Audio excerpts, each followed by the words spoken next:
माना पोलिसांची ऑपरेशन प्रहार अंतर्गत धडक कारवाई, जुगार अड्ड्यावर धाड, 14 जणांना अटक, 6,29,000चा मुद्देमाल जप्त। पोलीस अधीक्षक अर्चित चांडक यांच्या संकल्पनेतून राबवल्या जाणाऱ्या ऑपरेशन प्रहार अंतर्गत माना पोलीस ठाण्याच्या पथकाने एका मोठ्या जुगार अड्ड्याचा पर्दाफाश केला आहे। रामटेक शेतशिवारातील नाल्याच्या पात्रात छुप्या रीतीने सुरू असलेल्या जुगार अड्ड्यावर छापा टाकून पोलिसांनी 14 जणांवर धडक कारवाई केली असून सुमारे 6,29,000 रुपयांचा मुद्देमाल जप्त केला आहे। जुलै 29 रोजी सायंकाळच्या सुमारास माना पोलिसांना रामटेक शेतशिवारात नाल्याच्या पात्रात काही लोक पत्त्यांवर पैशांची हारजीत लावून 3 पानी जुगार खेळत असल्याची गोपनीय माहिती मिळाली। या माहितीच्या आधारे माना पोलिसांनी पथकासह तातडीने घटनास्थळी धाड टाकली।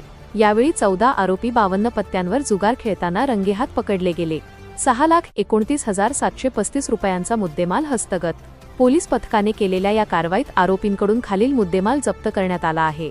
नगदी रक्कम 9,735 रुपये, मोबाईल फोन 12 मोबाईल किंमत 1,80,000 रुपये, वाहने 5 मोटारसायकल किंमत 4,40,000 रुपये, एकूण मुद्देमाल 6,29,735 रुपये, 6,29,735 रुपये।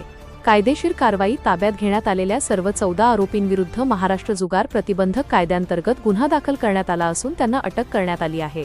वरिष्ठ अधिकाऱ्यांच्या मार्गदर्शनाखाली कारवाई। ही धडक कारवाई माना पोलीस ठाण्याचे ठाणेदार गणेश नावकार यांच्या नेतृत्वाखाली तसेच वरिष्ठ पोलीस अधिकाऱ्यांच्या मार्गदर्शनाखाली माना पोलिसांच्या पथकाने यशस्वीरित्या पार पाडली। या कारवाईमुळे अवैध व्यवसाय करणाऱ्यांचे धाबे दणाणले आहेत। जिल्ह्यातील सर्व ताज्या घडामोडी आणि अपडेट्स वेळेवर मिळवण्यासाठी अकोला न्यूज नेटवर्क चॅनलला सबस्क्राईब करा।